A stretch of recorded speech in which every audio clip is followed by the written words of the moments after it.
Welcome to this month's Translation Book Club. We're featuring The Quarter, a collection of short stories by Naguib Mahfouz, published posthumously by Saki Books, because they were actually, it was a collection of short stories which was found in a box of his papers after he died, and 18 of them hadn't been published. Written stories were accompanied by a note for publishing in 1994. Right. Saki said 94 had been very difficult for Mahfouz, 82, who was given police protection after death threats, but he'd been stabbed in the neck outside his Cairo home by an Islamic extremist. So he survived, but the nerves in his right arm were damaged. He could no longer write for more than a few minutes a day, so he dictated his stories. So Mahfouz was influenced as much, of course, by Western writers like Flaubert, Zola, Camus, Dostoevsky and Proust, but also other Arabic writers like Taha Hussein, Muhammad Hussein Haikal and Ibrahim al-Mazini. Cairo is the main character. Is the main character, yeah. And in the short stories as well. The character is Cairo. Right. And yeah, rather than the people, it's the city I've itself. not read him, so this is the first time for me reading these stories. Mm-hmm. So I was wondering, because each story, some very short, some just a page or two, or some quite long, but they don't end. I mean, and I was wondering about that, if that's his style in all his books. Yeah.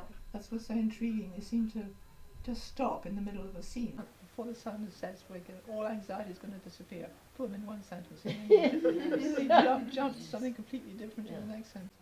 Yeah. Extraordinary. Yeah, it is. Yeah, it is. Yeah, Very it is a pared mosaic. down. Yes, It's true. Yes, Very, yes, very yes. pared down.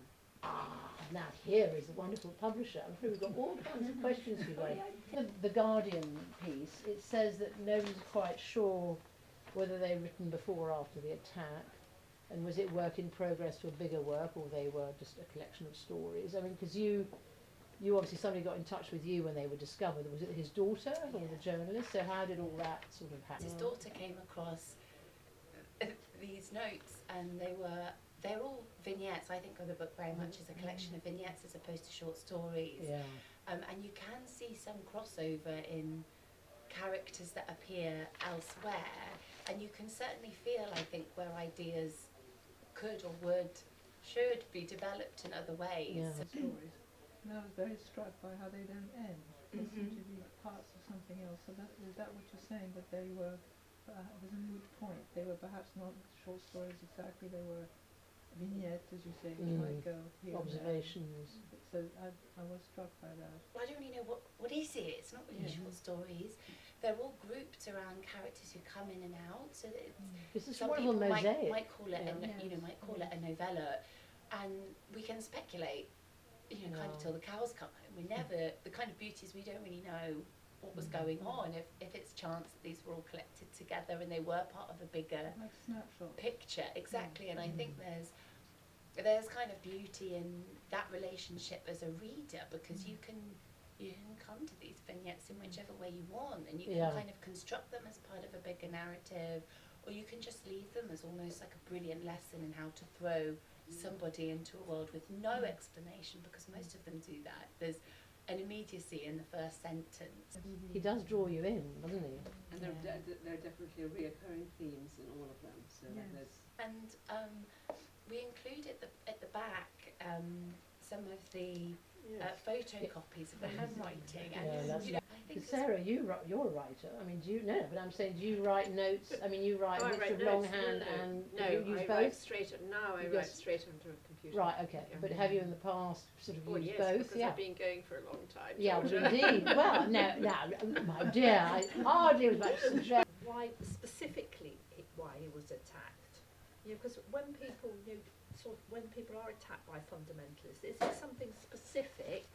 Or I mean, I'm thinking of your "Don't Panic." It's like I'd sort of think, ooh, do yes, people? that might. Do people this that? was humour is lacking indeed. Yeah, do people?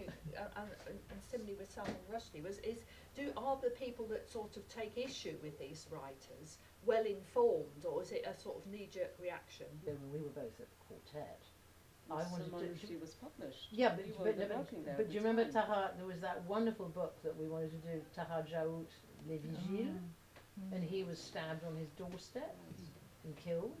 So I mean, I'm afraid in a way that it's so many it's been going on for a while since the 90s. It's not the stabbings I mean, I don't know. It has been going on. Well, we were there, and we were there when The it was culmination of the culmination, exactly. being Yeah, exactly. Well, also, still and there. actually, that I love it in the reference to the donkey cart. I do remember. Yeah, The donkey donkey carts. carts in Cairo. Yeah. The traffic jams were Yeah. extraordinary, Yeah.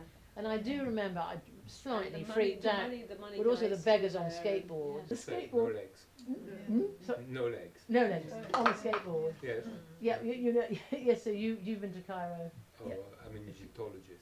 Oh, you're so, oh so ah. I'm listening. It's Oh, very oh, interesting. now he says it. Now you're telling us. So let's hear. Let's Yeah, hear. I'm What's listening. your? It's very interesting. One question I would have is, what is the impact of Naguib Mahfouz's literature on the people he actually describes in his book? I mean, for the everyday Egyptian, the baladi, it's called baladi in Egypt, the local. I wonder if as you said, because it was fascinating to me to hear your perspective on how books are read in Arabic, in the Arab world. And I wonder, it's important that an author changes something, even a few people, or even a Has an nation. impact. Yes. And what has Mahfouz done for Egypt? The same question was asked for Salah. Wow. People are always proud to see themselves represented, and when it's done accurately and when it's done kindly and authentically, then there's genuine pride there. And I think because Naguib Mahfouz, he's so funny. There were things that are really, really funny. Yeah. And They sure do. Nocta. It's part of the Egyptian culture, so it's an Oh, really? everyday It's called thing. what? It's Nocta. Nocta. Nocta. It's jokes, if you want. Yeah. Okay. And it's part of the culture every day. Oh, really? I'm glad that you. Yeah. Thank No, you. no. Oh, great. Well, there you are. There you No, are. no, Yeah. it's very accurate. I think that. I mean, I'm sure you know, as if you go to Cairo, there are cafes named Oh, after really? Naguib Mahfouz.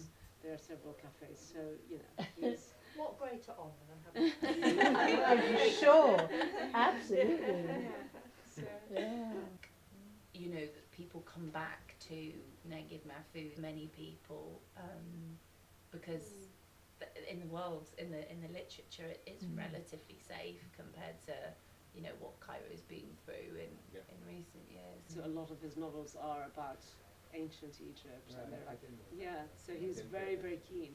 I think his earlier novels are all about Egyptology, and because he did spend a lot of time at the Cairo Museum, so that's maybe something for you to explore. Yes. Oh, there you go. There you go. The quarter has its own hidden tongue, although no one knows to whom it belongs. I love that. It can whisper misgivings and reveal secrets. Such rumours persisted until they filled the atmosphere like a powerful smell. I don't know, he is an amazing, as you say, he's an extraordinary writer. How he gets an awful lot in one just. sentence. That is a good writer. Lovely seeing you.